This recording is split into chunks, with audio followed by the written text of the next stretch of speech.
في سنة 1949 وتحديدا في هوليود اختفت الممثلة جين اللي صورتها ظاهرة قدامكم دلوقتي للأبد. وبما إن هي شخصية مشهورة في الزمن أو التوقيت ده، فالكل كان بيتكلم عن قضيتها ليل ونهار، وإيه سر لغز اختفائها الغامض.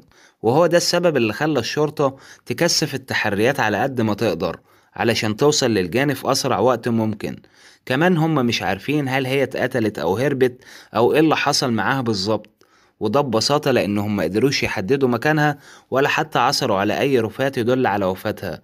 بدأوا التحقيق مع أخوها وزوجته، وده طبعا لأن دول الأشخاص اللي هي عايشة معاهم بعد طلاقها من شخص اسمه ديكاستر.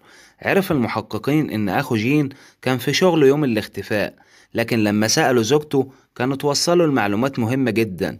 عرفوا منها إن جين ودعت بنتها في اليوم ده، وقالت إن هي رايحة لطليقها علشان تتكلم معاه شوية بسبب قضية حضانة البنت، وكمان في نفقة متأخرة هو لسه ما دفعهاش.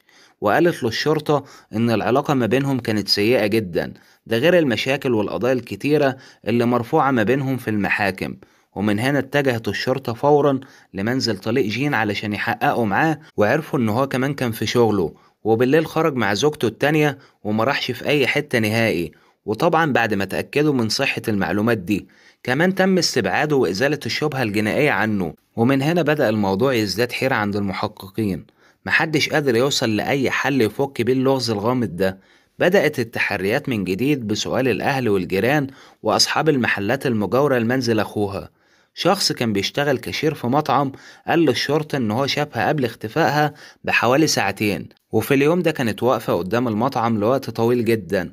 واضح كده إن هي كانت مستنية حد يجيلها، ده غير إن نظراتها كانت مليانة دهشة وحيرة في شيء مجهول محدش يعرفه. وبعد شوية لاحظت إنها أخدت بعضها ومشيت واتجهت في الطريق اللي قدامكم ده.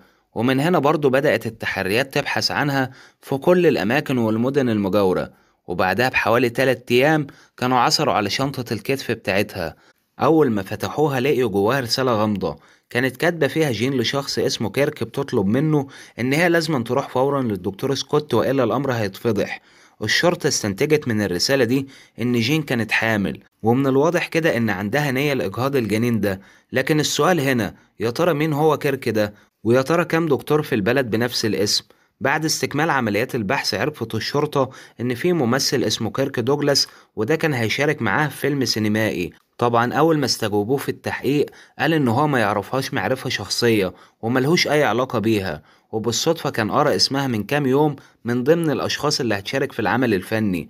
بصراحة كده الشرطة كانت شاكة فيه، لكن للأسف مفيش أي أدلة كافية علشان تدينه في القضية. بعد كل الكلام اللي فات ده بدأت المحققين تحس باليأس من ناحية القضية الغامضة دي. في رواية بتقول إن جين كانت على علاقة غرامية بشخص مجرم في المدينة اسمه أوجول، وده كان اختفى بعد يومين من حادثة اختفائها.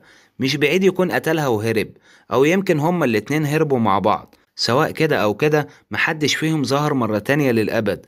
ولحد هنا الفيديو انتهى. لو عجبك اضغط لايك واشترك في القناة وتابع كل جديد انا بقدمه.